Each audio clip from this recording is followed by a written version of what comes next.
आप सबको नमस्कार, सत श्री अकाल। आज पूरा देश देख रहा है, हमारे देश का किसान कड़ी ठंड में रात को आसमान के नीचे खुली सड़क पे सो रहा है। ये सोच के सारी रात नींद नहीं आती। आज कोई भी देशभक्त ये देख के चैन की नींद नहीं सो सकता। ये लड़ाई सिर्फ हमारे किसान भाइयों की नहीं है, ये हम सब की लड़ाई है। जरा सोचिए, जो 2 वक्त की रोटी हम खाते हैं वो हमारे किसान भाइयों की मेहनत की उगाई हुई होती है। हम सबको इस लड़ाई में अपने किसान भाइयों का साथ देना है। कल पंजाब के मुख्यमंत्री ने मुझ पे आरोप लगाए कि दिल्ली में मैंने ये काले कानून पास कर दिए।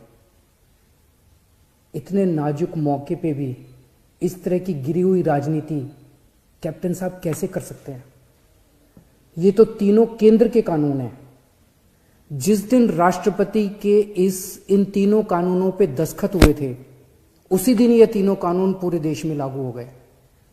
अब ये किसी राज्य सरकार के ऊपर नहीं है कि वो इन्हें लागू करेगी या नहीं करेगी। अगर राज्य सरकारों पे होता तो देश भर से किसान केंद्र सरकार से बात करने के लिए दिल्ली क्यों आते? वो अपने अपने राज्य के मुख्यमंत्रियों से मांग करते। ये कानून केंद्र सरकार लाई है और कोई भी राज्य सरकार इन कानूनों को ना तो रोक सकती है और ना पास कर सकती है। अब सवाल ये है कि जब कैप्टन साहब को ये बात पता है तो फिर उन्होंने मुझ पर ये झूठे आरोप क्यों लगाए? इसका एक बहुत बड़ा कारण है। जब से हमने दिल्ली के 9 स्टेडियम को जेल बनाने से रोका है, तब से केंद्र की भाजपा सरकार मुझसे बहुत ज्यादा नाराज है। केंद्र सरकार का पूरा प्लान था कि जब किसान दिल्ली आएंगे तो उन्हें इन 9 स्टेडियम में डाल देंगे। हमने स्टेडियम को जेल बनाने की इजाजत नहीं दी, तो वो लोग अब मुझसे बहुत नाराज हैं। मुझे पता है कि स्टेडियम को जेल बनाने के लिए मुझ पे कितना दबाव आया था, किस किस का फोन नहीं आया। लेकिन जिंदगी में कुछ ऐसे मौके आते हैं जब आप अपने ज़मीर की सुनते हो, नतीजे की परवाह नहीं करते। कैप्टन साहब, क्या इन्हीं लोगों का आप पे दबाव है जो आप मुझ पे झूठे आरोप लगा रहे हो, मुझे गालियां दे रहे हो, बीजेपी की बोली बोल रहे हो, बीजेपी के साथ ये दोस्ती निभा रहे हो, या कोई दबाव है क्योंकि आपके परिवार पे ईडी के केस चल रहे हैं आजकल और ईडी के नोटिस भी आ रहे हैं आजकल? कैप्टन साहब के पास ये बिल रोकने के कई मौके आए।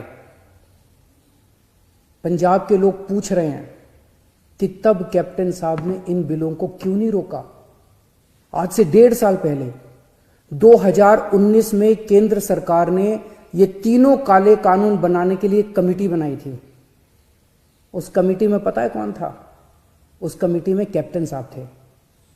कैप्टन साहब, पंजाब के लोग आपसे पूछ रहे हैं कि आपने उस कमेटी में इन काले कानूनों को क्यों नहीं रोका? आपने कमेटी में एक बार भी इन काले कानूनों का विरोध क्यों नहीं किया? आपने बाहर आके लोगों को क्यों नहीं बताया कि केंद्र सरकार इतने खतरनाक कानून बनाने जा रही है? कैप्टन साहब, आपके पास 1 नहीं, 2 नहीं, 3 नहीं, इतने मौके आए जब आप इन बिलों को रोक सकते थे।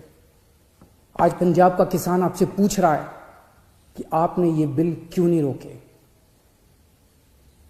आज दिल्ली की सरहद पे पंजाब का किसान है और देश की सरहद पे उसी किसान का बेटा पंजाब का जवान है।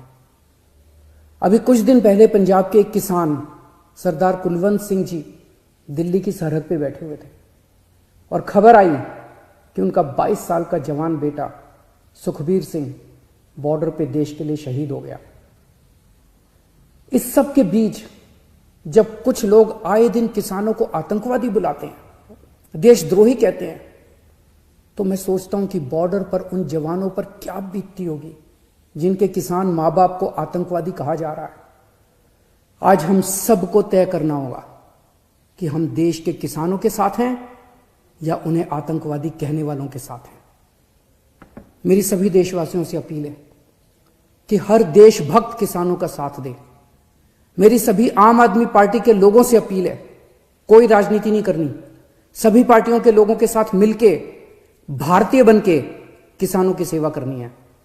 राजनीति करने को पूरी जिंदगी पड़ी है, अभी बस सेवादार बन के सेवा करो। हमें इस इनकलाब का ना राजनीतिकरण करना है और ना इस इनकलाब का राजनीतिकरण होने देना है।